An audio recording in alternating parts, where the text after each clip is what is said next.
Hi guys, I'm John. And I'm Ron. And this is J-Ron TV.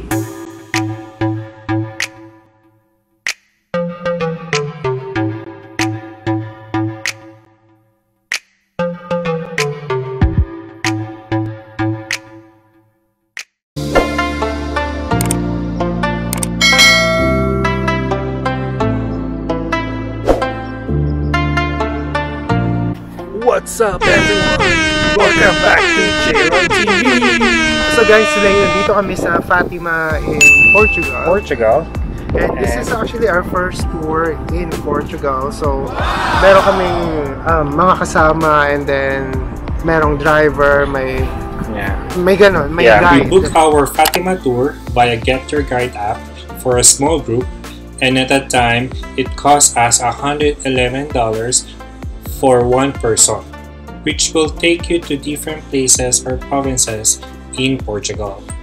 So parang yung driver, he's telling us about the history kung saan unang nag-appear si Virgin Mary, si Mother Mary. Yes. And yeah, isa siya sa mga tourist spot dito sa Fatima. Yes. Tsaka interesting to know din na yung Fatima pala is yun yung name ng place. Hindi yun yung name ni Mama Mary, which is, I mean, alam naman natin kung ano name ni Mama Mary, right? So, yung Fatima mismo is yun yung name ng place. It's named after like yung tumirang princess daw here before. The town of Fatima, Portugal is named after 12th century Moorish princess Fatima, who was kidnapped by a Christian knight and later converted to Christianity.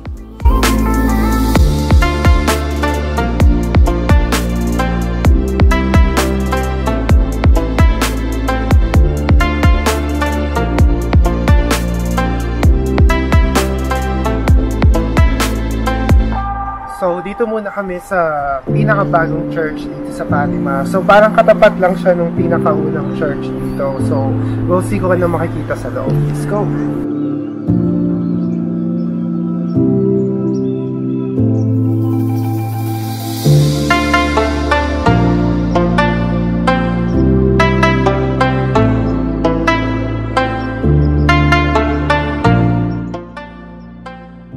In order to accommodate a church for 9,000 seated pilgrims, the Sanctuary of Fatima built a new church called Church of the Most Holy Trinity.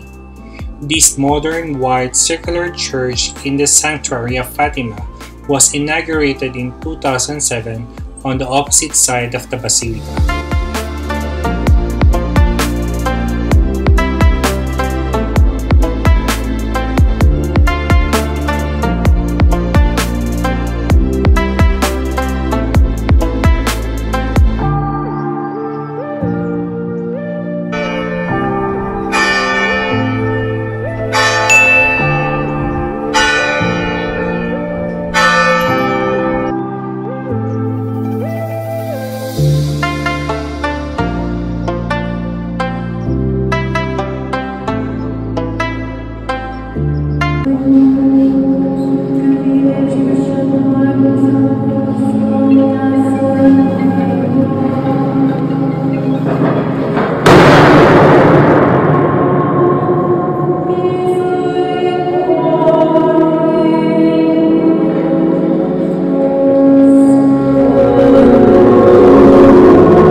Swerte kami guys na magkaroon ng 11:30 Mass dito sa mismong original na church sa Fatima.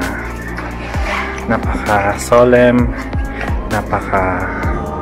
alam mo yun, parang after mo mag-mass or after mo mag-pray sa loob, parang napaka-fulfilling na hindi mo akalain na makakarating kami dito. So, anong feeling pagka after mo mag-pray sa loob ng Fatima? Magaan sa loob, syempre. Parang hindi mo akalain na makapunta ka dito, diba? Pero, ngayon nandito kami, so it's very surreal.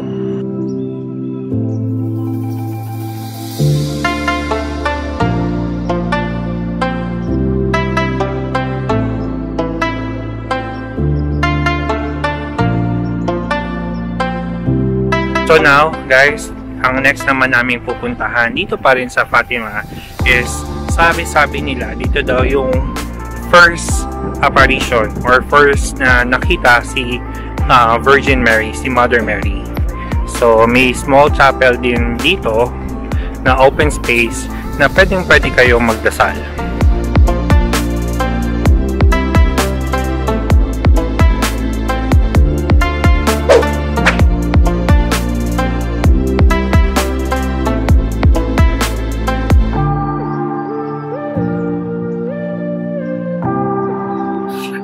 So, meron sila ditong area kung saan pwede kang bumili ng candles.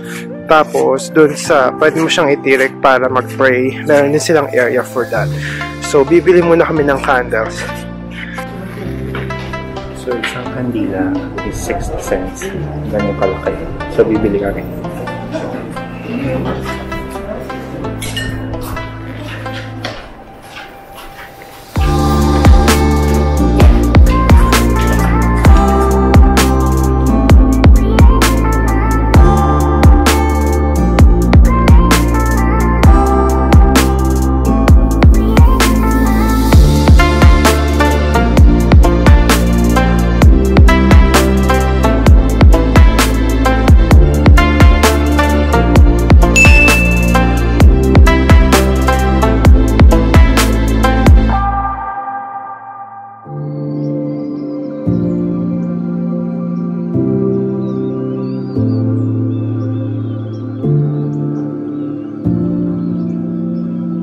Guys, after namin mag-launch sa Nazera, Portugal, dito naman kami dinala ng tour guide namin dito sa Óbidos, Portugal.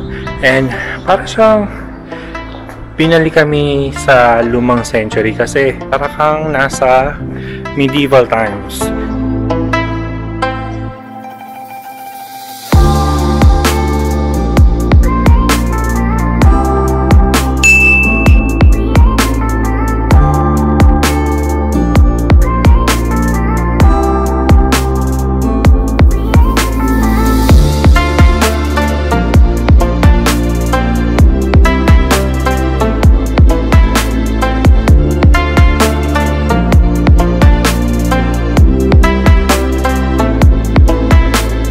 So, right now, they're having this chocolate festival. So, maraming mga chocolate.